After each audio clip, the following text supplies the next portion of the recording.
Bonjour, je suis Olivier. Bienvenue dans le podcast de Nine Nartree. Aujourd'hui, je vais résumer et critiquer le livre. La vague est un roman captivant écrit par Todd Strasser qui plonge les lecteurs dans une expérience pédagogique radicale qui tourne horriblement mal. Inspiré d'une expérience réelle sur l'autoritarisme mené dans une classe californienne en 1967, ce livre met en lumière les dangers du conformisme et de la cécité collective face à l'autorité. Dans un contexte scolaire, un professeur d'histoire décide de donner à ses élèves une leçon de première main sur les effets destructeurs du totalitarisme. Ce qui commence comme un exercice innocent en classe se transforme rapidement en un mouvement massif et incontrôlable. Grâce à une narration intense et des personnages convaincants, Strasser nous guide à travers les complexités de la psychologie de groupe, exposant comment les bonnes intentions peuvent se transformer en tyrannie. Le roman interroge aussi notre rôle de spectateur face à l'histoire, soulignant l'importance de la vigilance et du libre arbitre. La vague est un puissant rappel des dangers de l'endoctrinement, de l'abandon de notre responsabilité individuelle et de la facilité avec laquelle une société peut glisser vers la dictature. Le livre est autant un récit captivant qu'un avertissement intemporel, poussant les lecteurs à réfléchir profondément sur la nature humaine et les valeurs démocratiques. Je vais vous présenter les points clés de ce livre. Premièrement, l'origine de l'expérience. L'histoire de la vague commence lorsqu'un professeur de lycée, Ben Ross, décide d'enseigner une leçon sur l'Allemagne nazie et le pouvoir du totalitarisme. Frustré par l'incapacité de ses élèves à comprendre comment la population allemande avait pu suivre aveuglément le régime nazi, il décide de créer une expérience pratique. Il introduit un système de règles strictes, valorisant la discipline et l'uniformité, pour démontrer à ses élèves l'attraction qu'un tel système peut exercer. Cette initiative, bien que partant d'une intention éducative, s'avère rapidement avoir des conséquences que ni le professeur ni les élèves n'avaient prévues. L'expérience montre comment un groupe peut perdre son sens critique et son individualité au profit d'un mouvement de masse, ce qui rejoint les leçons de l'histoire sur la montée des régimes autoritaires. Deuxièmement, le phénomène de groupe.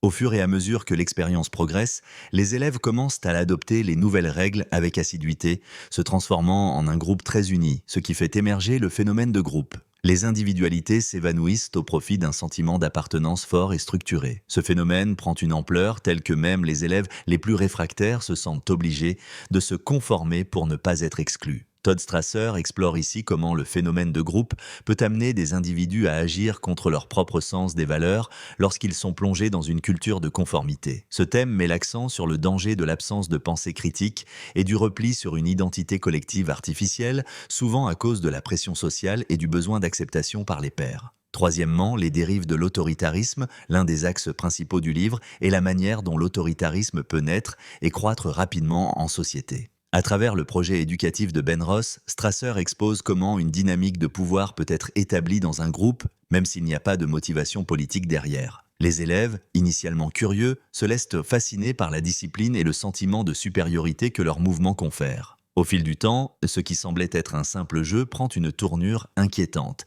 avec des comportements autoritaires qui commencent à se manifester. Certains élèves prennent le rôle de leader autoritaire, et d'autres subissent pression et d'intimidation. Cette thématique met en avant les mécanismes d'abus de pouvoir et l'autocensure qui peuvent émaner d'un tel contexte.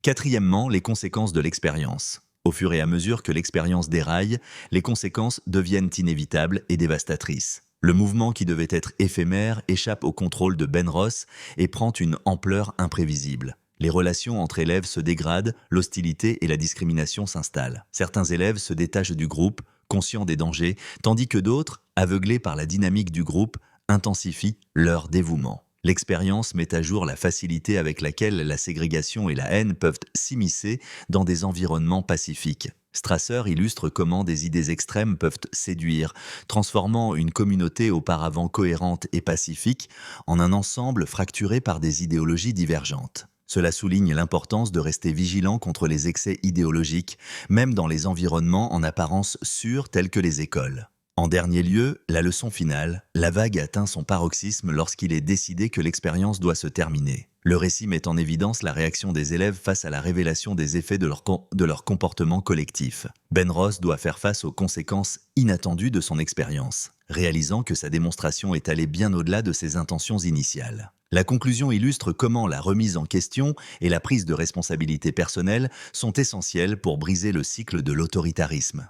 Les élèves doivent faire face aux ramifications de leurs actions, apprenant des leçons précieuses sur la vigilance, l'importance de la pensée critique et la valeur de la liberté individuelle. Cette prise de conscience collective est le point culminant du livre, mettant en avant l'idée que le vrai changement vient de l'intérieur et sollicite un engagement moral et personnel continu. En conclusion, La Vague est un ouvrage important pour tous ceux qui cherchent à comprendre les mécanismes sous-jacents des régimes totalitaires et l'impact du conformisme social. Ce livre s'adresse particulièrement aux étudiants, enseignants et toute personne intéressée par l'histoire et la psychologie sociale. En offrant une représentation vive de la façon dont un mouvement apparemment innocent peut conduire au désastre, il est à la fois une leçon d'histoire et une réflexion sur la nature humaine. Lire La Vague peut transformer votre perception de ce qui est possible au sein de sociétés civilisées et vous amener à apprécier davantage la valeur de la démocratie et de la liberté individuelle. Il incite les lecteurs à toujours rester critiques et vigilants face aux tendances autoritaires, quelle que soit leur forme. En tant que lecteur, vous pouvez tirer des enseignements sur la responsabilité personnelle et collective qui peuvent influencer positivement votre vie